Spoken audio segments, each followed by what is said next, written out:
आज जो टॉपिक हमें पढ़ना है पहला आज के इस सत्र का महत्वपूर्ण टॉपिक है कार्य ऊर्जा प्रमेय। बहुत ही महत्वपूर्ण टॉपिक है, बहुत बार परीक्षा में प्रश्न आया है। वर्क एनर्जी थ्योरम यानी कि कार्य ऊर्जा प्रमेय। कार्य ऊर्जा प्रमेय क्या है इसको हम समझेंगे।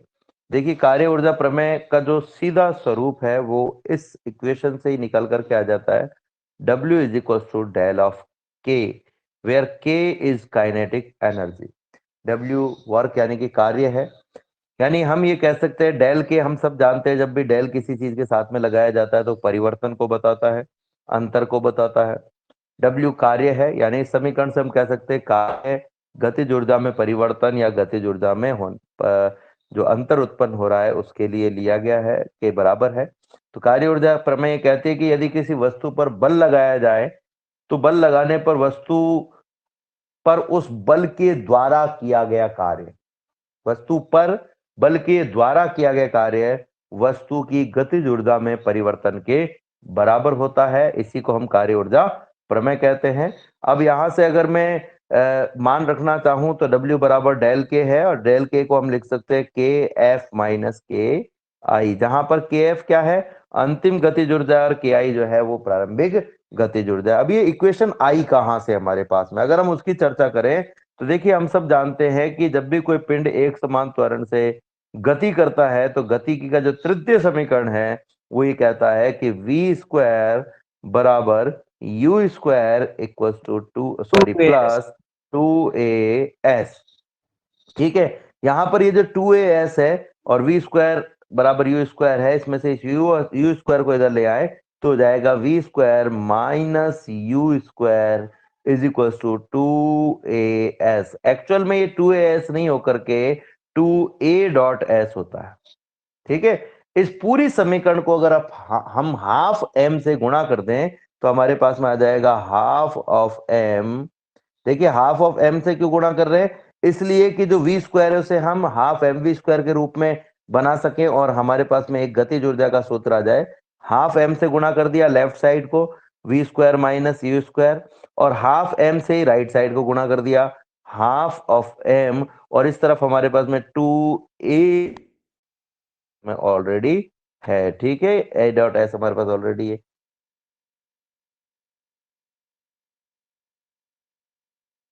अंदर गुणा हो गया तो हमारे पास में आ जाएगा 1/2 into we square minus 1/2 m into you square is equal to m into A into S. यहां पर m इंटू ए हम सब जानते हैं आरोपित बल के बराबर होता है। तो हमारे पास में क्या आ जाएगा बच्चों, हमारे पास में यहां से आ जाएगा 1/2 m into we square minus 1/2 m into you square equal to m into a यानी F.s। और हम सब जानते हैं बल गुणा विस्थापन जो होता है वो कार्य के बराबर होता है, जबकि 1/2 mv स्क्वायर गतिज ऊर्जा के बराबर होता है। चूंकि v अंतिम वेग है इसलिए 1/2 mv स्क्वायर अंतिम गतिज ऊर्जा होगी। इसी प्रकार से 1/2 m इंटू यू स्क्वायर ये भी एक गतिज ऊर्जा होगी। यहाँ पर u प्रारंभिक वेग है तो इसे हम प्रारंभिक गतिज ऊर्जा कह सकते हैं, और f इंटू एस को हम कह सकते हैं कार्य। तो हमारे पास में आप देख सकते हो कितना आ गया, डेल के बराबर w, यानी कि किया गया कार्य हमारे पास में आ गया है गतिज ऊर्जा के बराबर। लेकिन इस पूरी इक्वेशन में आपने एक खास बात देखी होगी, ये जो समीकरण है ये समीकरण एक समान त्वरण से गतिशील वस्तु के लिए है। अगर वस्तु का त्वरण एक समान होगा और उसे हम m से गुणा कर रहे हैं तो m इंटू ए यानी बल हमारे पास में आ रहा है। अगर त्वरण एक समान है, m द्रव्यमान का मान कांस्टेंट होता है, तो इसका मतलब ये हुआ कि इस पर जो बल लग रहा है वो भी कांस्टेंट होगा। यानी ये तरीका हम केवल और केवल नियत बल के अधीन गति करने वाले पिंड के लिए काम में ले सकते हैं। तो एक बार फिर से हम समझ सकते हैं, कार्य ऊर्जा प्रमेय का हम निष्पादन करेंगे, देखेंगे कैसे हमें ये प्राप्त हुई है। एक नियत बल के अधीन गति करने वाले पिंड के लिए मान लीजिए m द्रव्यमान का एक पिंड है जो कि गतिशील है, हम सब जानते हैं उस पर कार्यरत बल का मान F बराबर m इंटू ए होगा।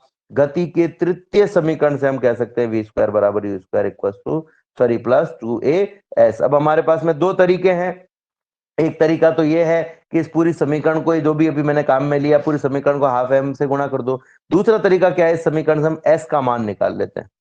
ठीक है, s का मान अगर हम इस समीकरण से निकालना चाहें तो हमारे पास में क्या आ जाएगा, s का जो मान है हमारे पास में इस पूरी समीकरण से, वो आ जाएगा s बराबर v square minus U square upon 2a, और f इंटू एस जो कि कार्य के बराबर होता है, उसमें हम s की वैल्यू रख देंगे तो भी हम ये समीकरण प्राप्त कर सकते हैं। लेकिन इसकी बजाय जो तरीका हमने पहले काम में लिया था वो ज्यादा कारगर है। कारण ये है कि वहां पर हमारे पास में अदिश गुणा के रूप में मान आ रहा है, तो हम इसको इस तरीके से लिखेंगे, V square minus U square equal to A dot S, और इसको दोनों तरफ हाफ एम से गुणा कर देंगे तो हो जाएगा half M V square minus half M U square, और लेफ्ट राइट में हो जाएगा 1/2m into 2 into A dot S.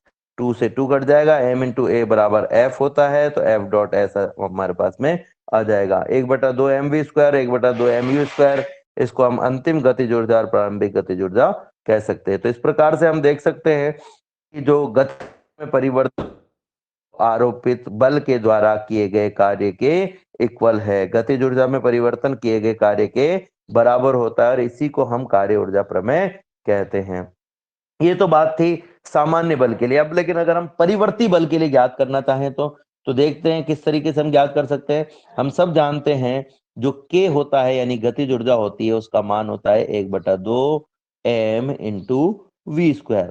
ठीक है, परिवर्ती बल के लिए अब हम ज्ञात कर रहे हैं इसी प्रमेय का, कि प्रमेय हमारे पास में आई कैसे है उसका रूप हम ज्ञात करने वाले हैं, है ना। तो देखते हैं इस k का अगर हम अवकलन कर दें समय t के सापेक्ष तो हमारे पास में क्या आएगा बच्चों, dk by D T is equal to, इस तरफ भी कर देते हैं d by D T of 1/2m into we square. जब भी अवकलन करते हैं तो अवकलन का जो पहला रूल है वो ये कहता है कि कांस्टेंट को बाहर निकाल लो। तो इस तरफ तो हमारे पास में dk बाई डी टी है, और दूसरी तरफ हम 1/2m को बाहर निकाल लेते हैं, क्या आ जाएगा हमारे पास में, d by D T of V square. देखिए एक इक्वेशन मैंने आपको बताई थी, एक अवकलन मैंने आपको बताया था कि यदि y is a function of x, ठीक है, यदि यानी कि y अगर x पर निर्भर करता हो तो जो y की पावर n है उसका x के सापेक्ष अवकलन y की power sorry N Y N minus 1 D Y by D X होता है। देखिए ये समाकलन, ये अवकलन कब लागू होगा, यदि y x पर निर्भर करे तो। अब इसी चीज को हम यहाँ पर काम में लेने वाले हैं बच्चों। देखिए किस प्रकार से काम में लेते हैं हम इस चीज को। यहाँ पर अगर आप ध्यान से देखोगे तो ये समीकरण भी कुछ ऐसा ही है हमारे पास में, ये वाला समीकरण, लेकिन यहाँ पर y के स्थान पर v है और x के स्थान पर t है। तो हम क्या कह सकते हैं, यदि v t पर निर्भर करता हो, v is a function of t, तो क्या v t पर निर्भर करता है, वेग समय पर निर्भर करता है, बिल्कुल वेग समय पर निर्भर करता है। समय के सापेक्ष वेग का मान चेंज हो सकता है। क्यों चेंज हो सकता है, क्योंकि हम कह ही ये रहे हैं कि जो बल है वो परिवर्तनशील है, और बल परिवर्तनशील होने का मतलब ये है कि m इंटू ए का मान परिवर्तनशील है, और m इंटू ए का मान परिवर्तनशील होने का मतलब त्वरण का मान परिवर्तनशील है, और त्वरण का मान परिवर्तनशील होने का मतलब ये है कि कभी वेग में वृद्धि ज्यादा हो रही है और कभी वेग में वृद्धि कम हो रही है, एक समान रूप से वेग में वृद्धि नहीं हो रही है। यानी कि जो वेग है वो समय पर निर्भर कर रहा है। तो वेग जो है वो समय का फंक्शन है, इसलिए हम क्या कह सकते हैं कि v की पावर n का अगर मैं t के सापेक्ष अवकलन करता, जैसे हम कह सकते हैं y की पावर n का t के सापेक्ष अवकलन करें तो क्या आएगा, N V N minus one into D V by D T. यहां पर देखिए y की जगह आ गया v और x की जगह आ गया हमारे पास में t। तो ये फॉर्मूला मैं यहां पर लगाने वाला हूं इस समीकरण में जो आपको सामने दिखाई दे रही है। ये समीकरण जो आपको सामने दिखाई दे रही है इसमें ये फॉर्मूला हम यहाँ पर लगाने वाले हैं। तो देखते हैं हम हमारे पास में क्या आएगा, देखते हैं बच्चों। लेफ्ट साइड में आप देख सकते हो, लेफ्ट साइड में हमारे पास में ऑलरेडी जो है D K by D T है, तो ये तो D K by D T हो गया, D K by D T. ये फॉर्मूला तो हमने काम में लिया है इससे, ठीक है। तो इस फॉर्मूले से अगर हम देखें तो D K by D T बराबर राइट साइड में 1/2 m तो ऑलरेडी है आपके पास में, और ये जो d by D T of v square है उसका समाकलन, उसका अवकलन इस सूत्र से कर दीजिए। तो n की जगह हो जाएगा 2, बाकी सारी चीजें सेम रहेगी। तो यहाँ देखिए उत्तर में क्या आना चाहिए, n की जगह 2 आ गया, ये n की जगह 2, v की पावर n माइनस 1 यानी 2 माइनस 1 यानी 1 लिखने की जरूरत नहीं है, इंटू dv बाई dt, तो ये हो गया इंटू dv बाई dt। ठीक है, अब इसको आगे हम सॉल्व करते हैं। देखो हमारे पास में क्या आएगा, अगर हम इसको ध्यान से देखें तो हमारे पास जो समीकरण आ रहा है उसमें आप देखो 2 से 2 कट गया, क्या रह गया, D K by D T बराबर m into V into dv by dt। ठीक है, अब ये जो v है, ये जो v है, इस v की अगर हम बात करें तो ये जो v है और ये जो dv बाई dt, इन दोनों का पोस्टमार्टम मैं करने वाला हूं। यहां पर देखिए हम सब जानते हैं v बराबर होता है dx बाई dt और dv बाई dt बराबर होता है a। तो यहां पर हम क्या कर रहे हैं कि dv बाई dt का मान तो लिख रहे हैं a और v का मान लिख रहे हैं dx बाई dt। तो क्या आ जाएगा हमारे पास में dk बाई dt, ये तो लेफ्ट में है, और राइट में क्या हो जाएगा, m इंटू वी की जगह dx बाई dt और dv बाई dt की जगह आ गया a। ठीक है, क्या इस समीकरण को मैं इस रूप में लिख सकता हूं, देखिए मैं इसको एक नए रूप में लिखने वाला हूं यहां पर। ये हमारे पास में देखिए यहां पर ये आ गया D K by D T बराबर, ये ए को यहां लिख देते हैं हम m इंटू ए और D x by D T. ठीक है, अब अगर हम दोनों तरफ की तुलना करें तो देखो दोनों तरफ हर में dt है, इसका मतलब क्या होना चाहिए कि हर बराबर है तो अंश भी बराबर होना चाहिए, यानी कि डी का जो मान है वो m into A into D x के बराबर होना चाहिए। m इंटू ए बराबर होता है बल f। ठीक है, तो ये हो जाएगा f into D x D के। अब अगर मैं इसका समाकलन कर दूं दोनों ओर तो हमारे पास में क्या आएगा, अगर हम इसका दोनों तरफ समाकलन कर दें तो समाकलन का चिन्ह हम यहाँ लगा देते हैं। ये तो अल्प विस्थापन dx विस्थापन के लिए था, अगर संपूर्ण विस्थापन के लिए निकालना हो तो ये समाकलन कर दिया डी के, कहां से कहां तक, प्रारंभ में गतिज ऊर्जा के आई थी और अंत में हो गई के एफ बराबर integration F into D x, प्रारंभ में जो पोजीशन थी वो एक्स आई थी और अंत में जो हो गई वो एक्स एफ हो गया, x1 टू x2 लिख दो चाहो तो, या एक्स आई एफ आई लिख दो, एक्स एक्स आई एक्स एफ लिख दो। आई का मतलब इनिशियल यानी प्रारंभिक है और एफ का मतलब फाइनल है। अब डीके का जब अवकलन करें, समाकलन करेंगे तो आपके पास में आएगा के, डीके का जो समाकलन होता है वो आता है के। ठीक है, और ये जो हमारे पास में लेफ्ट में था एक्स आई से x F F D x, ये परिवर्ती बल के अधीन किए गए कार्य के बराबर है, जो कि हम पहले भी निकाल चुके हैं, मैंने आपको बताया था, लेकिन मैं एक बार फिर से आपको दिखा देता हूं। ये सूत्र हम पहले निकाल चुके हैं, परिवर्ती बल में किया गया कार्य। यहां पर आप देख सकते हो ये रहा W बराबर एफ डॉट डी आर, यहां पर डी आर था और अब जो हमने निकाला उसमें जो विस्थापन है वो डी आर के स्थान पर क्या है, डी एक्स है। तो यहाँ पर एफ डी एक्स की जगह हम क्या लिख सकते हैं, कार्य लिख सकते हैं।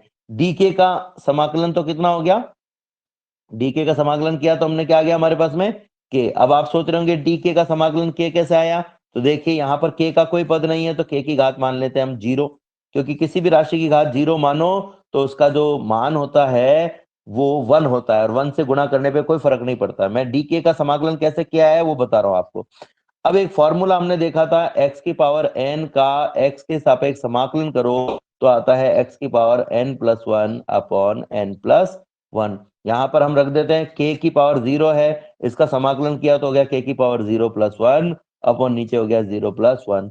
k की पावर 0 प्लस 1 बराबर होता है k और नीचे 0 प्लस 1 बराबर होता है 1।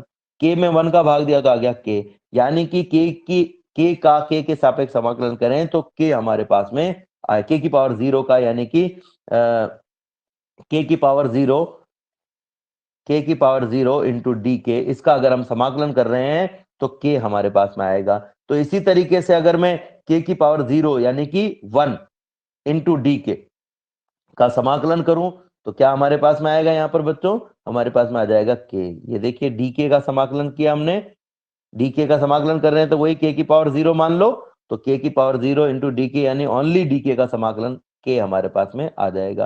कहां से कहां तक? के आई से के एफ तक, और दूसरी तरफ डब्ल्यू हो ही चुका है। अब इसमें लिमिट रख दीजिए, लिमिट किसके सापेक्ष रखेंगे हम? क्योंकि हमने के सापेक्ष किया है तो के की जगह रखेंगे, के की जगह एक बार के एफ रख दिया और एक बार रख दिया के आई, के एफ माइनस के आई बराबर डब्ल्यू। और यही तो कार्य ऊर्जा प्रमेय है। कार्य ऊर्जा प्रमेय क्या कहती है? कि गतिज ऊर्जा में होने वाला परिवर्तन किए गए कार्य के बराबर होता है। थोड़ा सा ये नए तरह का समीकरण है, क्योंकि आपने अवकलन समाकलन को डिटेल में अभी तक पढ़ा नहीं है, आपने समझा नहीं है, ऑफलाइन क्लासेस आपकी बहुत कम हुई है, और रिवाइज जो आप कर रहे हो वो बहुत कम बच्चे रिवाइज कर रहे हो। जैसे कि मैं देख पा रहा हूँ कि बच्चे भी अभी आज केवल 35 बच्चे क्लास में जुड़े हैं। तो ये बेवकूफ़ी की एक लिमिट है आप लोगों की, और आप लोगों को लगता है कि बिना पढ़े आप पास हो जाओगे या बिना पढ़े आप आगे बढ़ जाओगे। तो आप हो सकता है कि पास हो जाओ लेकिन सफल नहीं हो पाओगे। सफल होने के लिए पढ़ाई बहुत जरूरी है बच्चों। ये हमें अपने आप को अंदर से मोटिवेट कीजिए आप कि भाई मुझे पढ़ना है। अगर आप अपने आप को अंदर से मोटिवेट करोगे तो काम कर पाओगे। एक बार फिर से जो हमने पढ़ा कार्य ऊर्जा प्रमेय उसको हम समझ लेते हैं। कार्य ऊर्जा प्रमेय क्या कहती है? प्रश्न आता है कार्य ऊर्जा प्रमेय लिखिए, तो आप लिखेंगे कि किसी वस्तु पर बल लगाने पर बल द्वारा किया गया कार्य गतिज ऊर्जा में परिवर्तन के बराबर होता है, यानी W बराबर डेल के, और डेल के का जो मान होता है वो होता है के एफ माइनस के आई। हम सब जानते हैं कि के एफ यानी कि अंतिम गतिज ऊर्जा, जिसका मान 1/2 m इंटू वी स्क्वायर, और प्रारंभिक गतिज ऊर्जा 1/2 m इंटू यू स्क्वायर। अब देखो यहाँ पर कभी कभी गड़बड़ क्या होती है कि ये जो v है इसकी जगह लिख देते हैं 1/2 m वी एफ का स्क्वायर, और ये जो u है इसकी जगह लिख देते हैं 1/2 m यू की जगह वी आई का स्क्वायर। अब यहाँ एक खास बात और बता रहा हूं मैं आपको।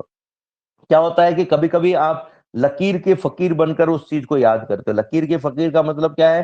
कि जैसी लकीर बनी हुई है वैसा ही काम करो, ठीक है। लेकिन कभी कभी आपको उस लकीर को समझना पड़ेगा, उस लकीर का मीनिंग क्या है। देखिए, जब हमने कहा कि W बराबर डेल के, ठीक है, इसका मतलब, इस डेल के का मतलब हम लिख रहे हैं यहाँ पर के एफ माइनस के आई, ठीक है। तो ये के एफ माइनस के आई हमेशा के एफ माइनस के आई नहीं है। ये क्या है? फिर ये के एफ माइनस के आई क्या है? ये कार्य जिस विस्थापन के लिए किया गया है उस विस्थापन की प्रारंभिक अवस्था और अंतिम अवस्था पर गतिज ऊर्जाएं हैं। अब जैसे मान लीजिए कि पिंड इस बिंदु ए से बी तक गति करता है, आपको बीच में कोई बिंदु सी दे दिया। अब आपके दिमाग में क्या आएगा? भाई ए से बी तक गति कर रहा है तो प्रारंभिक गतिज ऊर्जा तो हो गई ए पर और अंतिम हो गई सी पर। लेकिन मान लीजिए कि आप यहां पर इस प्रकार से लिखते हो कि सी बिंदु पर गतिज ऊर्जा का मान है के सी, और बी बिंदु पर गतिज सॉरी ए बिंदु पर गतिज ऊर्जा का मान है के ए। तो आपने गतिज ऊर्जा में जो परिवर्तन लिया है वो कौन कौन से बिंदु के लिए लिया है? सी से ए बिंदु के लिए, ए और सी बिंदु के लिए। तो कार्य भी आपको ए से सी तक के विस्थापन के लिए ही लेना पड़ेगा। यानी कार्य जिन दो बिंदुओं के मध्य विस्थापन के लिए लिया गया है, ये गतिज ऊर्जा में जो अंतर है आपको उन दोनों बिंदुओं पर ही लेना है, चाहे ये प्रारंभिक और अंतिम बिंदु हो और चाहे ये नहीं हो। जैसे मान लीजिए एक बिंदु और दे दिया, ये बिंदु डी दे दिया। अब आपको कहा कि भाई सी से डी तक विस्थापन में कार्य का मान 5 जूल है, तो हम कहेंगे भाई डी बिंदु की गतिज ऊर्जा और सी बिंदु पर गतिज ऊर्जा में जो अंतर है वो भी इस कार्य के बराबर ही होगा। अब आप ध्यान से देखोगे तो ना तो सी बिंदु प्रारंभिक बिंदु है इस पूरी गति का, और ना ही डी बिंदु इसका अंतिम बिंदु है। तो जब हम कह रहे हैं ना गतिज ऊर्जा में परिवर्तन बराबर अंतिम गतिज ऊर्जा माइनस प्रारंभिक गतिज ऊर्जा, तो अंतिम का मतलब उस संपूर्ण गति के लिए अंतिम नहीं है। अंतिम का मतलब जितनी गति के लिए आपको कार्य दिया गया है, जिस विस्थापन के लिए आपको कार्य दिया गया है, उस विस्थापन की प्रारंभिक बिंदु और अंतिम बिंदु पर गतिज ऊर्जाएं हैं। अब वो पूरी गति के प्रारंभिक और अंतिम बिंदु हो और चाहे नहीं हो, ठीक है। तो इस प्रकार से हम इसको समझ सकते हैं। अब देखते हैं इसमें आगे, और तो जो मैं बात कर रहा था उसी पर मैं आता हूं। तो अब अगर हम ये नियत बल के लिए निकालना चाहें तो हम कहेंगे नियत बल के लिए मान लीजिए कि m द्रव्यमान का गतिशील पिंड है, तो मैं आपको बता चुका हूं। परिवर्ती बल के लिए देखते हैं। परिवर्ती बल के लिए अभी मैंने निकाला था, लेकिन एक बार रिवाइज कर लेते हैं। हम सब जानते हैं K बराबर होता है 1/2 m इंटू वी स्क्वायर। अगर इस समीकरण का हम t के सापेक्ष अवकलन कर दें तो हो जाएगा dk बाई डी टी बराबर d by D T of half M V square. यहां से हाफ m को हम बाहर निकाल लेते हैं, हाफ m को हमने बाहर निकाल लिया। और मैंने अभी अभी आपको एक सूत्र बताया था कि अगर y x पर निर्भर करता हो तो y की पावर n का x के सापेक्ष अवकलन n-1 dy बाई dx होता है। ठीक है, ये अवकलन कब होता है? जब y x पर निर्भर करता हो। तो ऐसे ही अगर हम यहाँ अवकलन कर रहे हैं तो हमारे पास में अंदर क्या है? 1/2 m तो बाहर है, अंदर है हमारे पास में d by D T of V square. तो आपको पहले ये चेक करना पड़ेगा कि क्या ये v इस t पर निर्भर करता है, तो हम कहेंगे बिल्कुल करता है। तो कंडीशन नंबर 1 फुलफिल हो गई, है ना। अब कंडीशन नंबर 2 के हिसाब से आपको इसका अवकलन करना है। तो आप देखोगे कि यहाँ पर y की जगह कौन है? v है, ठीक है, और x की जगह कौन है? t है, और n की जगह क्या है? 2 है। तो इस तरीके से अगर मैं इसका अवकलन करता, y की पावर n होती और x के सापेक्ष अवकलन कर रहे होते तो आता n-1 dy बाई dx। लेकिन यहाँ पर y की जगह कौन है? v है। तो देखिए मैंने यहाँ पर y की जगह में लिख देता हूं v, ठीक है, ये v लिख दिया अवकलन में यहाँ, ठीक है। n की जगह कितना है? 2 है, ये n की जगह 2 लिख दिया। ऊपर भी 2 माइनस 1 लिख दिया, ठीक है। और d बाई डी, ठीक है, यहाँ ऊपर y है, y की जगह v आ गया, नीचे x है, x की जगह हमारे पास कौन है? t आ गया। तो हमारा जो आंसर है वो क्या हो गया इसका अवकलन? 2v2 - 1, 2 - 1 यानी कि 1 लिखने की जरूरत नहीं है। तो ये हो जाएगा 2 into V into D V by D T. ये हमारे पास में किसका अवकलन है? इस v स्क्वायर का। हाफ एम को तो हम बाहर ले चुके हैं, तो ये 2v dv by D T, ये देखिए हमने यहां पर लिख दिया, ठीक है। ये इस तरीके से हमारे पास में आया है, इस तरीके से हमारे पास में आ गया। अब इसको अगर हम आगे बढ़ाएं तो हमारे पास में देखो क्या आ रहा है, देखते हैं हम। यहां पर आप ध्यान से देखोगे तो जो हमारे पास में आ रहा है उसमें से पहले तो ये देखो 2 से 2 कैंसिल हो गया, क्या बचा? एक तो बचा m, एक बचा v, एक बचा dv बाई डी टी।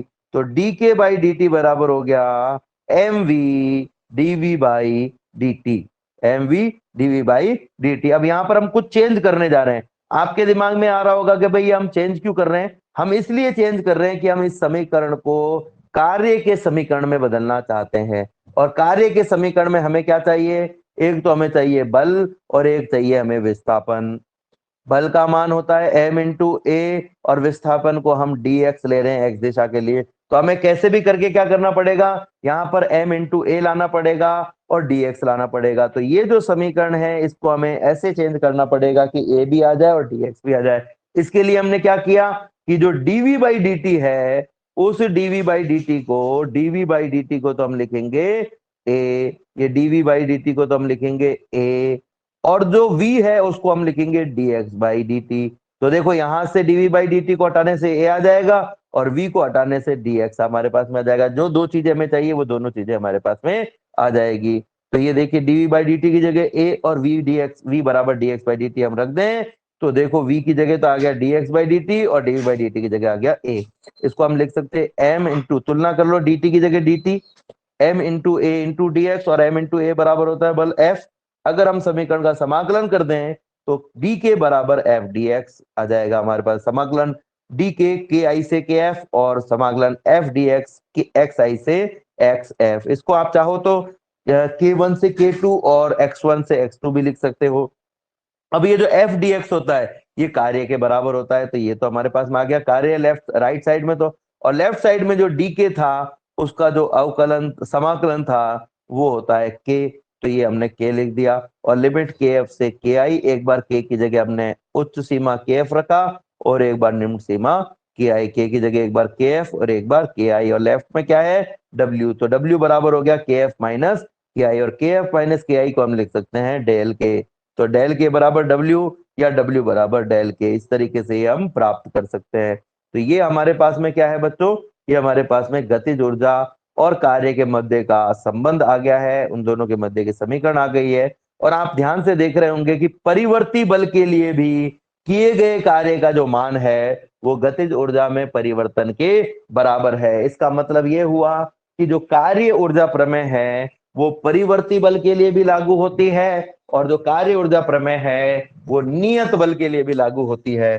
यानी कि जब भी कार्य ऊर्जा प्रमेय आपके पास में आती है तो आप कार्य ऊर्जा प्रमेय को बेहिचक किसी भी बल के लिए लागू कर सकते हैं। आपको ये सोचने की जरूरत नहीं होगी कि ये जो कार्य ऊर्जा प्रमेय है ये परिवर्ती बल के लिए है या ये सामान्य नियत बल के लिए है। ठीक है, इस प्रकार से हम इसको समझ सकते हैं।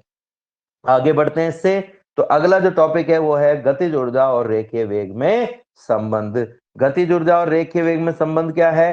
तो गतिज ऊर्जा और रेखीय वेग में संबंध हम यहाँ ज्ञात करने वाले हैं। देखिएगा बच्चों, हम सब जानते हैं कि जो गतिज ऊर्जा होती है उसका सूत्र होता है 1/2 mv²।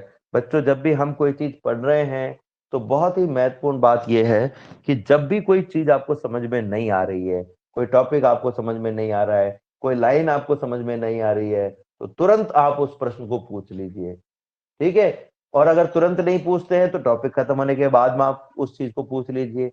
ठीक है, कभी कभी ऐसा होगा कि आप तुरंत क्वेश्चन पूछेंगे, मैं आपको कहूंगा टॉपिक खत्म होने के बाद में पूछना। उसका रीजन ये होता है कि जब आप क्वेश्चन बोलने लगते हो तो कई बार हमारे दिमाग में बात आ जाती है कि इस तरह का प्रश्न शायद आपके दिमाग में उठ रहा है जिसका आंसर अगली या उससे अगली लाइन में आपको मिल जाएगा। इसलिए हम आपको कह देते हैं कि भाई लास्ट में इसका क्वेश्चन आप पूछ लीजिए। लेकिन फिर भी जब भी आपके दिमाग में क्वेश्चन आते हैं, इस तरह के क्वेश्चन आते हैं, तो आप क्या करेंगे कि उस क्वेश्चन को तुरंत पूछ लीजिए जिससे आप क्वेश्चन को भूले नहीं। एक बार आप पूछ लीजिए। अगर मैं मना भी कर दूं कि नहीं लास्ट में पूछना, तो भी कीजिए कि सर मेरे को ये प्रश्न आप पूछने दीजिए, नहीं तो मैं बाद में भूल जाऊंगा। हो सकता है प्रश्न आप भूल जाएं, पूछना भूल जाएं। हो सकता है कि वो जो प्रश्न आपको पूछना था आप ये भूल जाएं कि आपको क्या पूछना था आगे समझने के लिए। तो कोई टॉपिक में कोई भी लाइन आपको समझ में नहीं आ रही, आप तुरंत पूछ लीजिए। आपका जब तक दिमाग पूरी तरह से संतुष्ट नहीं होगा कि हाँ ये लाइन मेरे समझ में आ गई है, तब तक वो चीज हमारे लिए पढ़ना बेकार रहेगा। तब तक आप उस चीज को पढ़ोगे तो उसका कोई भी तुक निकलने वाला नहीं है। इसलिए आप पूरा कॉन्सेंट्रेट होकर के इस चीज को पढ़ने का प्रयास करें। ठीक है, देखते बच्चों हमारे पास में क्या है। तो गतिज ऊर्जा का जो सूत्र होता है हम सब जानते हैं, K बराबर 1/2 mv² होता है। अगर मैं इस पूरी समीकरण को इस पूरी समीकरण को m से दोनों तरफ गुणा कर दूं या 2m से दोनों तरफ गुणा कर दूं, तो हमारे पास में लेफ्ट में आ जाएगा 2m इंटू के और राइट में आ जाएगा 2m into 1/2m into v²। ये 2 से 2 कैंसिल हो गया, 2m के बराबर हो गया m into M m² into v²। 2m के बराबर हो जाएगा m इंटू वी का होल स्क्वायर। ये जो m इंटू वी है इसको हम कहते हैं संवेग p, जो कि हम पिछले चैप्टर्स में पढ़ चुके हैं। तो हमारे पास में आ जाएगा 2m के बराबर p²। ठीक है, यहां से p की जो वैल्यू है वो हो जाएगी √2m के। दोनों तरफ वर्गमूल ले लीजिए तो p² का वर्गमूल तो हो गया p और 2m के का वर्गमूल हो गया √2m के। एक और चीज हमारे पास में यहां पर अगर आप ध्यान से देखोगे तो जो समीकरण अभी हमने निकाली है उसी समीकरण से, इस समीकरण से अगर मैं k का मान निकालना चाहूं तो k बराबर हो जाएगा p²/2m। ठीक है, ये एक तरीका था k और p के मध्य संबंध निकालने का। ठीक है, p² आएगा p²/2m। एक दूसरा तरीका और है हमारे पास में k और p के मध्य संबंध निकालने का, नहीं गतिज ऊर्जा और स्थिति ऊर्जा के मध्य, गतिज ऊर्जा और संवेग के मध्य संबंध निकालने का। तो गतिज ऊर्जा का जो मान है हम सब जानते हैं k बराबर होता है 1/2 mv²। ठीक है, दूसरा तरीका भी मैं बता रहा हूं। हम सब जानते हैं p बराबर होता है m इंटू वी। अगर हम यहां पर इस समीकरण में जो हमारे पास में है k बराबर p बराबर m इंटू वी, इसमें अगर हम लिखना चाहें तो इसे हम लिख सकते हैं m बराबर p/v। अगर मैं इस पूरी समीकरण को v² से, हाफ v² से गुणा कर दूं तो हो जाएगा 1/2 m इंटू वी² बराबर upon V into half of V square. ये v से v कैंसिल हो गया, हाफ एम वी स्क्वायर बराबर होता है k बराबर 1/2 p इंटू वी। ये एक ऐसा समीकरण है जो संवेग, वेग और गतिज ऊर्जा के मध्य है। तो एक और नया समीकरण हमारे पास में आया है। ठीक है, तो इस तरीके से हम इसको समझ सकते हैं। अब एक और चीज है हमारे पास में, ये समीकरण निकालने के अलग अलग तरीके हो सकते हैं, अल्टीमेटली मान वही आएगा। ये सारे तरीके सही हैं, इसलिए आप ये नहीं सोचे कि सर ने तो ये तरीका काम में लिया, किताब में तो वो तरीका लिया हुआ है। कोई बात नहीं, सब तरीके, बस आप जो मान रखो वो लीगली सही होना चाहिए, हाफ एम वी स्क्वायर। ठीक है, ये हमारे पास में आया। इस समीकरण को अब देखो, पिछली बार हमने क्या किया था, यहाँ पर दोनों तरफ 2m से गुणा किया था। अब मैं क्या कर रहा हूं कि ऊपर और नीचे, राइट साइड में ऊपर और नीचे m से गुणा कर रहा हूं। तो क्या आ जाएगा हमारे पास में, k बराबर 1/2 m इंटू वी स्क्वायर। ये ऑलरेडी है, ये m से ऊपर गुणा कर दिया, ये m से नीचे गुणा कर दिया। ठीक है, ये जो m और 2 है, इसको तो हम लिखेंगे गुणा करके 2m, और ऊपर जो हमारे पास में है M V square into M into 1, इसमें से m इंटू एम बराबर हो जाएगा m square into we square. इस पूरे को 1 से गुणा करो तो कोई फर्क पड़ता नहीं है, तो k बराबर हो जाएगा m square V square upon 2m। अब देखो, अगर हम इसको गुणा भाग करें तो हमारे पास में क्या आएगा, देखते हैं हम। गुणा भाग कर लेते हैं हम इसको, हमारे पास में आ जाएगा k बराबर m इंटू वी स्क्वायर बराबर m square into we square बराबर एम वी का होल स्क्वायर बटा 2m। तो k बराबर क्या हो जाएगा, m इंटू वी बराबर होता है p का स्क्वायर अपॉन 2m। तो ये वापस से वही समीकरण आ गया। तो तरीका अलग हो सकता है, लेकिन मान वही हमारे पास में आने वाला है, और दोनों ही तरीके एकदम सही है। यहां से एक खास बात आप देख रहे होंगे कि ये एक ऐसा समीकरण है जिसमें K is proportional to P square. आपको मैं एक समीकरण की याद दिलाता हूं, प्रक्षेप्य का पथ आपने पढ़ा होगा, और उसमें एक समीकरण हमारे पास में आया था। उसमें आ रहा था हमारे पास में एक तरफ y और एक तरफ x स्क्वायर आ रहा था, y is proportional to x square. तो वो जो समीकरण था वो कैसा था हमारे पास में, वो समीकरण हमारे पास में एक परवलयाकार समीकरण था। तो ऐसे ही यहाँ पर अगर हम ग्राफ बनाना चाहें k और p स्क्वायर के बीच में, तो हमारे पास में ग्राफ कैसा आएगा, जो ग्राफ है हमारे पास में वो कुछ इस तरह का आएगा। अब आप सोच रहे होंगे कि भाई उसमें तो इस तरह का आया और इसमें इस तरह का क्यों आया, तो उसमें आप देखोगे कि जो एक्स स्क्वायर का पद था वो नेगेटिव में था हमारे पास में। वहां पर हमारे पास में एक्स के 2 पद थे, ठीक है, और ये पद हमारे पास में अलग आया है। ठीक है, इसी तरीके से अगर मान लीजिए कि आपके पास में एक समीकरण अभी हमने और निकालेंगे, हम यहाँ और निकालेंगे, इसको हम लिख सकते हैं पी स्क्वायर बराबर 2m k, और p बराबर कितना हो जाएगा, √2m k, ये हमारे पास में हो जाएगा। ठीक है, अब देखो जो समीकरण हमने निकाले हैं उन्हीं समीकरणों के हिसाब से हम चलेंगे। तो एक समीकरण हमने यहाँ पर निकाला था, ध्यान से आपको अगर याद आ रहा हो तो, अभी अभी हमने निकाला है k बराबर 1/2 p इंटू वी। ठीक है, 1/2 p इंटू वी। अगर मैं कहूं कि पिंड का वेग कांस्टेंट है, देखो स्पेशल कंडीशन बोल रहा हूं मैं, कि अगर पिंड का वेग कांस्टेंट है तो ऐसी स्थिति में k इज प्रोपोर्शनल टू हो जाएगा p। अब k is proportional to p square नहीं रहेगा, अगर वेग कांस्टेंट है तो k is proportional to p हो जाएगा, और उस स्थिति में k और p के मध्य का ग्राफ सरल रेखा आ जाएगा। ठीक है, एक और चीज यहां पर हम देखेंगे कि अगर मैं k और v के बीच में ग्राफ बनाना चाहूं तो हमने यहां देखा कि k और v के बीच का ग्राफ कैसा आएगा, k बराबर होता है 1/2 m इंटू वी स्क्वायर। ठीक है, यानी k is proportional to V square. जैसे अभी k is proportional to p square आया था, वैसे k is proportional to V square है, यानी कि k और p के बीच में जैसा ग्राफ आया था वैसा ही ग्राफ k और v के बीच में भी आना चाहिए। आप देख सकते हो ये दोनों सेम है। ठीक है, एक और समीकरण हमने अभी भी देखा कि k बराबर पी स्क्वायर अपॉन 2m। ठीक है, यदि p बराबर नियत हो, p क्या है, कांस्टेंट हो, ठीक है, तो हम कहेंगे k is proportional to 1/m, यानी k v m के व्युत्क्रमानुपाती। तो यहां पर व्युत्क्रमानुपाती वाला ग्राफ आएगा। ठीक है, एक और समीकरण हमने देखी अभी भी, वो भी हम देख लेते हैं क्या है। वो समीकरण थी हमारे पास में p बराबर, सॉरी, k बराबर, हाँ, P बराबर अंडर ऑफ 2m k। इसको मैं लिख सकता हूं P बराबर under of 2m into under of k। अब अगर मैं P और अंडर रूट k के मध्य ग्राफ बनाना चाहता तो P की घात कितनी है और अंडर रूट k की घात कितनी है? तो हम सब जानते हैं अंडर रूट k की घात 1 है। अंडर रूट k की घात कितनी है बच्चों? 1। अंडर रूट k को आप क्या लिख सकते हो? और k की घात 1/2।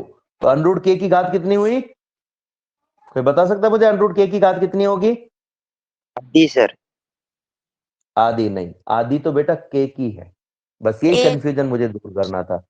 यही कंफ्यूजन मुझे दूर करना है। जब हम लिखते हैं अंडर रूट ऑफ k, जिसका मतलब होता है k की घात आधी, तो आप ये मत समझना कि यहां पर मैंने क्या बोला आपको उस पर कॉन्सेंट्रेट करो। मैंने कहा आपको अंडर रूट k की घात बतानी, k की घात नहीं।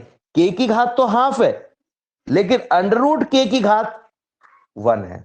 एक ठीक है, होगी, हाँ सर। तो अंडर रूट k की घात भी 1 और p की घात भी 1। जब दोनों की घात 1 1 हो तो ग्राफ कैसा आएगा? सरल रेखा आएगा। तो ये चारों ग्राफ हमने यहां पर देखे। ठीक है, इस तरीके से हम ये ग्राफ ज्ञात कर सकते हैं। लेकिन अगर k की घात की पूछते तो हम कहते भाई k की घात तो है वो प्लस का हाफ है। तो इस तरीके से हमने गतिज ऊर्जा और संवेग के मध्य संबंध को समझा, हमने कार्य ऊर्जा प्रमेय को समझा है। अगला जो टॉपिक है हमारा वो है स्थितिज ऊर्जा। स्थितिज ऊर्जा क्या है? देखो, जब भी किसी पिंड को हम गति कराते हैं तो गति कराने के हमारे बहुत सारे तरीके हो सकते हैं। किसी भी पिंड को जब हम गति कराते हैं तो गति कराने के हमारे बहुत सारे तरीके हो सकते हैं। एक तरीका ऐसा हो सकता है जिसमें मान लो आप पिंड को ऊपर की ओर उछाल रहे हो। ध्यान से समझना आप, ये एक पत्थर है, इसको आपने हाथ में लिया और आप इसको ऊपर की ओर फेंक रहे हो। तो एक तरीका यह है कि आप इसे उछालें। उछालने पर क्या होगा कि पत्थर जो है वो हाथ से अलग हो जाएगा। उछालने पर क्या होगा? ये पत्थर हाथ से अलग हो जाएगा, और जैसे पत्थर हाथ से अलग हो जाएगा तो ये कुछ दूरी तय करेगा, ऊपर की तरफ जाएगा और वापस नीचे आएगा। ठीक है। दूसरा जो तरीका है वो तरीका है कि हम इस पत्थर को अपने हाथ में उठा करके और हाथ समेत इसे ऊपर लेकर के आ जाए। आपको मैं टेक्निक बता रहा हूं, यहां पर आप समझिएगा, इसको देखिएगा। ये आपको दिखाई दे रहा होगा। एक तरीका तो ये है कि ये पेन है, इसको मैं धीरे धीरे धीरे धीरे ऐसे ऊपर की ओर उठाऊं, और दूसरा तरीका क्या है, इस पेन को मैं उछाल दूं। ये मैंने पेन को उछाल दिया। तो ये किसी भी वस्तु को ऊपर की ओर अगर आपको गति करानी है तो इसके ये दो तरीके हैं। लेकिन तरीकों में अंतर क्या है? अंतर क्या है ये हमें समझना है। इन तरीकों में आप खास बात देखोगे कि पहला जो तरीका था जिसमें मैंने वस्तु को अपने हाथ पे रखते हुए ऊपर की ओर उठाया, उसमें वस्तु मेरे हाथ के सापेक्ष स्थिर थी, और जब तक ये ऊपर चलती रही तब तक ये स्थिर ही रही। ठीक है। दूसरे तरीके में क्या हुआ कि वस्तु मेरे हाथ में स्थिर थी, लेकिन जब मैंने इसे गतिशील किया तो ऊपर की ओर उछाला तो इसका वेग बढ़ा, और बढ़ते हुए ये ऊपर की ओर बढ़ी, धीरे धीरे धीरे इसके वेग में कमी आई और उच्चतम बिंदु पर इसका वेग 0 हो गया, और फिर से वस्तु नीचे की ओर आने लगी और इसका वेग फिर से बढ़ने लगा। यानी दोनों कंडीशंस में, पहली कंडीशन में वेग के मान में कोई परिवर्तन नहीं हुआ, और दूसरी कंडीशन में वेग के मान में परिवर्तन हुआ है। अब यहीं से मैं इसकी परिभाषा को शुरू करूंगा। स्थितिज ऊर्जा की एक सामान्य परिभाषा आज तक आपने पढ़ी है, और वो सामान्य परिभाषा क्या कहती है कि किसी भी वस्तु की स्थिति या विन्यास के कारण उसमें संचित ऊर्जा को स्थितिज ऊर्जा कहते हैं। अब इस स्थिति का मतलब क्या है? उसका मतलब क्या है? इस स्थिति का मतलब है यदि पिंड स्थिर अवस्था में है तो उसकी स्थिति स्थिरता को व्यक्त करती है। यदि वो गतिशील अवस्था में है नियत वेग से नियत दिशा में, तो गतिशीलता उसकी स्थिति को व्यक्त करती है। यदि वो त्वरित गति कर रहा है, कोई पिंड त्वरित गति कर रहा है, तो त्वरित गति उसकी स्थिति को व्यक्त करती है। ठीक है। तो स्थिति को बनाए रखने का मतलब क्या हुआ कि हम ये कहें कि उसकी स्थिति को बनाए रखना, अगर वो स्थिर है तो स्थिर रहे, और अगर वो गतिशील है तो एक समान वेग से बिना दिशा में परिवर्तन किए गतिशील रहे। अब अगर ऐसा किसी बल के प्रभाव में किया जा सके, अगर ऐसा किसी बल के प्रभाव में किया जा सके तो ऐसा करने के लिए आपको कुछ ना कुछ कार्य करना पड़ेगा। अब आप सोच रहे होंगे कि कार्य क्यों करना पड़ेगा भाई हमें? मान लो कि ये वस्तु स्थिर अवस्था में है, ठीक है, इस पर कोई बल लगाया। अब आप सोच रहे होंगे कि बल लगाया तो बल लगेगा तो उसका मान तो m इंटू ए होगा। बल कोई भी लगे उसका मान m इंटू ए हो सकता है। ये जो m इंटू ए है इसका मतलब ये हुआ, और न्यूटन की गति का नियम भी ये कहता है, सॉरी न्यूटन का जो गति की का पहला नियम है, गति का पहला नियम है, वो ये कहता है कि यदि किसी पिंड पर बल आरोपित नहीं किया गया है तो स्थिर वस्तु स्थिर रहेगी और गतिशील वस्तु गतिशील रहेगी। लेकिन अगर पिंड पर बल आरोपित कर दिया है तो स्थिर वस्तु गतिशील हो जाएगी और गतिशील वस्तु जो है वो अपने वेग में परिवर्तन महसूस करेगी उस बल के प्रभाव में। तो जब हमने ये बल लगाया है तो इसके वेग में परिवर्तन होना चाहिए, यानी कि इस बल के प्रभाव में वस्तु क्या होनी चाहिए? स्थिर अवस्था से गतिशील होनी चाहिए। गतिशील है तो उसके वेग में परिवर्तन होना चाहिए। पर मैंने क्या कहा कि बल के प्रभाव से अपनी स्थिति में बनाए रखना है। बल भी लग रहा है और ये स्थिर वस्तु है, इसे स्थिर भी रखना है हमें। तो क्या करना पड़ेगा बच्चों? मान लो कि एक कुर्सी को एक व्यक्ति ए से बी दिशा में धक्का दे रहा है। कुर्सी स्थिर थी ए बिंदु पर और अब ये व्यक्ति इसे ए से बी दिशा में धक्का दे रहा है। आपको इस कुर्सी को स्थिर करना है, स्थिर रखना है, इसकी स्थिति को बनाए रखना है। क्या आपको करना पड़ेगा इसके लिए? कोई बता सकता है मुझे क्या करना पड़ेगा इसके लिए? सर इसके सामने जाके विपरीत बल लगाना पड़ेगा। बिल्कुल इसने सही उत्तर दिया उमेश कुमार ने कि इसके सामने की ओर खड़े होकर इस व्यक्ति के विपरीत दिशा में बल लगाना पड़ेगा। लेकिन एक बात ये चूक गया बच्चा कि इसके विपरीत उतना ही बल लगाना पड़ेगा जितना ये लगा रहा है। हाँ अब सर। एक और खास बात बताता हूं मैं इसमें, देखो आपको बहुत खास बात है इसमें कि मान लो ये व्यक्ति देख लेता है कि भाई आपने भी बल लगाना शुरू कर दिया और अब मैं कुर्सी को नहीं हिला पा रहा हूं तो मैं ज्यादा मेहनत क्यों करूं, ये अपना बल कम कर लेता है।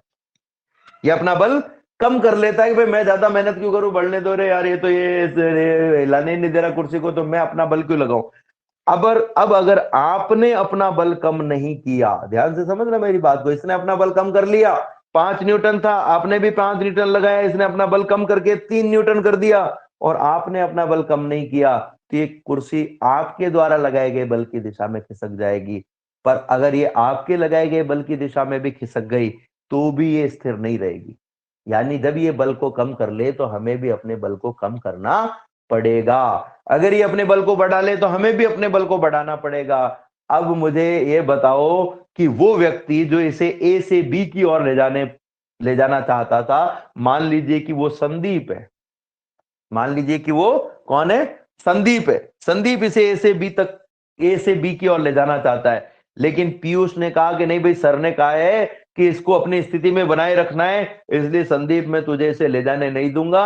और संदीप जो है वो संदीप के विपरीत दिशा में पीयूष बल लगाना शुरू कर देता है।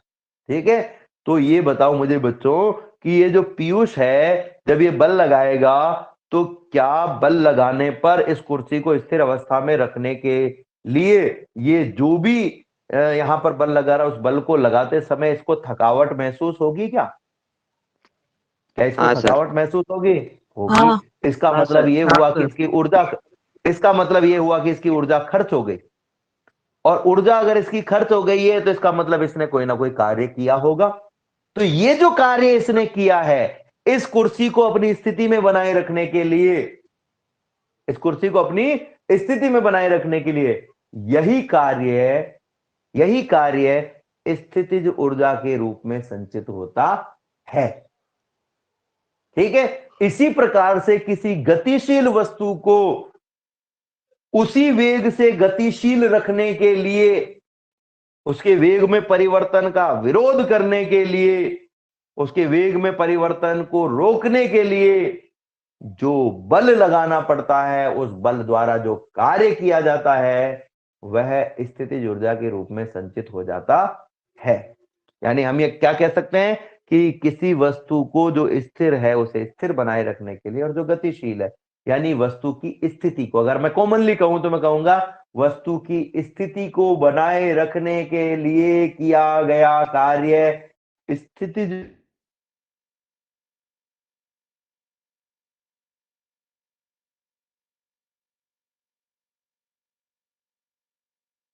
वस्तु में संचित ऊर्जा को स्थितिज ठीक है। ये जो स्थितिज ऊर्जा है ये अलग अलग तरह की होती है, लेकिन आज हम इससे आगे नहीं बढ़ेंगे। कल हम इससे आगे, क्योंकि कल मैं डिटेल में स्थितिज ऊर्जा के बारे में आपको पढ़ाने वाला हूं। और स्थितिज ऊर्जा में हम पार्ट पढ़ेंगे, गुरुत्वीय स्थितिज ऊर्जा, स्प्रिंग की स्थितिज ऊर्जा, किसी वस्तु को जब ऊपर की ओर गति कराते हैं तो ऊर्जा संरक्षण का नियम कैसे उस पर लागू होता है, इसके बारे में भी हम पढ़ेंगे। आज के लिए इतना ही बच्चों, कल हमारी क्लास फिर से 8:15 बजे होगी। धन्यवाद।